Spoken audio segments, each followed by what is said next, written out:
আবারও বাংলাদেশের মধ্যে আমরা যারা ক্ষমতায় আসার জন্য পাগল পারা হয়ে গিয়েছি, হতে পারে মাওলা পাক ক্ষমতা আপনাকে আমাকে দান করে দিবেন, ঠিক আছে, কিন্তু ক্ষমতার অপব্যবহার যদি হয় শেষ পরিণতি যে ভালো হবে না, ইতিহাস সেটা আমাদেরকে শিক্ষা নিতে হবে। যাকে আমি নেতা মানেছিলাম সে তো ওযু করবে দূরের কথা, কয়েকদিন গোসলই করে নাই, সে তো কোরআন পড়বে দূরের কথা, শুধু বিড়ি টানতো, সে তো ভালো কথা শুনবে দূরের কথা, আমাকে সে অন্যায় কাজে ব্যবহার করতো।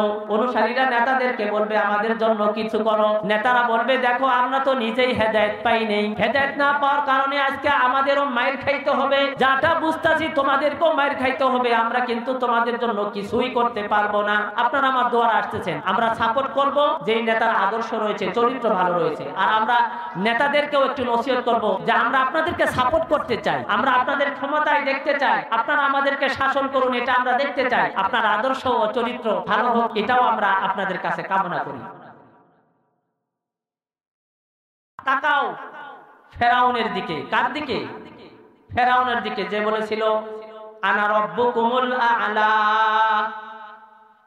আমি তোমাদের খোদা, আমি তোমাদের রব, আমি তোমাদের মালিক, আমি তোমাদেরকে জীবন দেই, আমি তোমাদেরকে মৃত্যু দান করি, অতএব আমি ফেরাউনকে তোমরা রব বলে স্বীকার করো।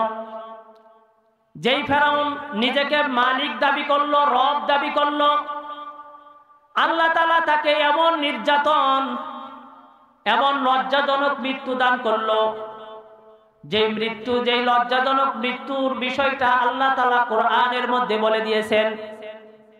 আমরা একটা জিনিসকে বলি যে পানির অপর নাম জীবন, পানির অপর নাম কি?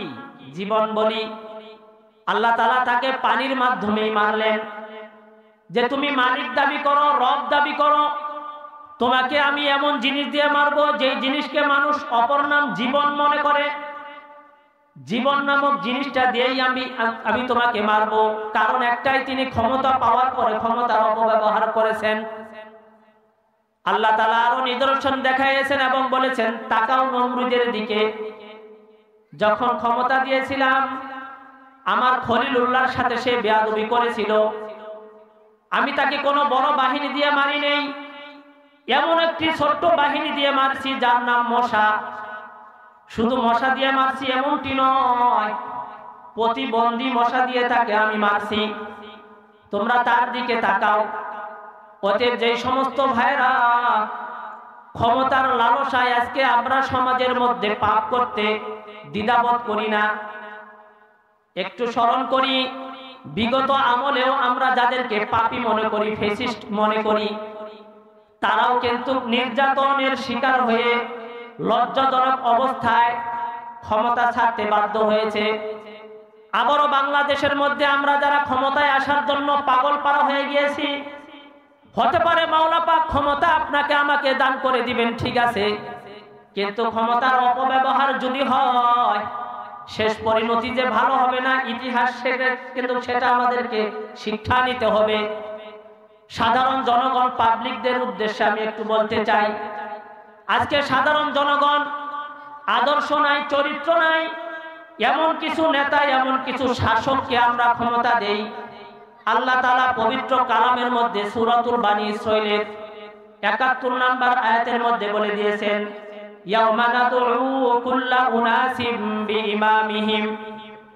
যারা অনুসারী তাদেরকে আল্লাহ তাআলা বলতেছেন যে অনুসারীরা জেনে রাখো, যাদেরকে সাপোর্ট করতেছে একটু জেনে রাখো, যাদেরকে তুমি ভোট দিচ্ছ একটু জেনে রাখো, কাল কিয়ামতের মাঠে যখন হাসর নসর শুরু হয়ে যাবে তখন তোমার নেতা সহ তোমার হাসর করা হবে।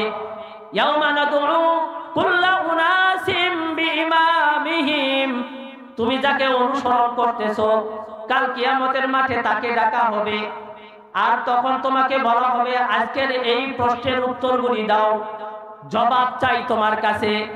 দুনিয়াতে তোমাকে এরকম নিয়ামত দান করা হয়েছিল, নিয়ামতের অপব্যবহার তুমি করেছিলে তোমার নেতাকে অনুসরণ করতে গিয়ে, আজকে সেই নেতা সহ তোমার হাসর নসর হবে। তখন এই ব্যক্তিরা বুঝতে পারবে আমাদের কোনো উপায় নাই, কারণ যাকে আমি নেতা মানেছিলাম সে তো ওযু করবে দূরের কথা, কয়েকদিন গোসলই করে নাই, সে তো কোরআন পড়বে দূরের কথা, শুধু বিড়ি টানতো। সে তো ভালো কথা শুনবে দূরের কথা, আমাকে সে অন্যায় কাজে ব্যবহার করত। তখন সে বুঝতে পারবে আজকে আমার কোনো আর কি নাই, অস্তিত্ব নাই। অতএব আমাকে কি করতে হবে? আমাকে এই নেতার সাথে জাহান্নামে যাইতে হবে। নেতার সাথে কোথায় যাইতে হবে? জাহান্নামে যাইতে হবে। প্রিয় হাজিরিন, এই জন্য অনুসরণ, অনুকরণ, অনুসারী আমরা কাদের হব, এটা আমাদেরকে খুব ভালো করে কি করতে হবে? নির্ণয় করতে হবে। অনুসরণ করতে গিয়ে আমার আখের যাতে আমি ভুলে না যাই, আমার আখের যাতে আমি ভুলে না যাই। আল্লাহ তাআলা পবিত্র কোরআনের মধ্যে সূরাতুল ইব্রাহিমের 21 নম্বর আয়াতে বলে দিয়েছেন, ওয়া বারাসুলিল্লাহি জামিআ ফাকালা দুআফাউ লিল্লাযিনা ইসতাকবারু ইন্না কুন্না লাকুম তাবাআন ফাহাল আনতুম মুগনুনা আন্না মিন আযাবিল্লাহি মিন শাই। ওই দিন যেদিন হাসর নসর শুরু হয়ে যাবে, অনুসারীরা তাদের নেতার সাথে হাসর নসর হবে। অনুসারীরা বুঝতে পারবে যাদের সাথে আমাদের হাসর নসর হচ্ছে এরা তো জাহান্নামী, আমাদের তো কোনো উপায় থাকবে না। অনুসারীরা নেতাদেরকে বলবে আমাদের জন্য কিছু করো। নেতারা বলবে দেখো আমরা তো নিজেই হেদায়েত পাই নেই, হেদায়েত না পাওয়ার কারণে আজকে আমাদেরও মাইর খাইতে হবে, যাটা বুঝতাছি তোমাদেরকেও মাইর খাইতে হবে, আমরা কিন্তু তোমাদের জন্য কিছুই করতে পারবো না। এজন্য প্রিয় হাজিরিন, বাংলাদেশ একটি উর্বর দেশ, স্বাধীন দেশ। এই স্বাধীন দেশে বিভিন্ন জনেরা, বিভিন্ন সংগঠনেরা তাদের নিজ নিজ আদর্শের বীজ বপন করার জন্য আপনার আমার দুয়ারে আসতেছেন। কথা ঠিক কিনা? আপনারা আমার দুয়ারে আসতেছেন। আমরা সাপোর্ট করব যেই নেতার আদর্শ রয়েছে, চরিত্র ভালো রয়েছে। আর আমরা নেতাদেরকেও একটু নসিহত করব যে আমরা আপনাদেরকে সাপোর্ট করতে চাই, আমরা আপনাদের ক্ষমতায় দেখতে চাই, আপনারা আমাদেরকে শাসন করুন, এটা আমরা দেখতে চাই। আপনার আদর্শ ও চরিত্র ভালো হোক, এটাও আমরা আপনাদের কাছে কামনা করি।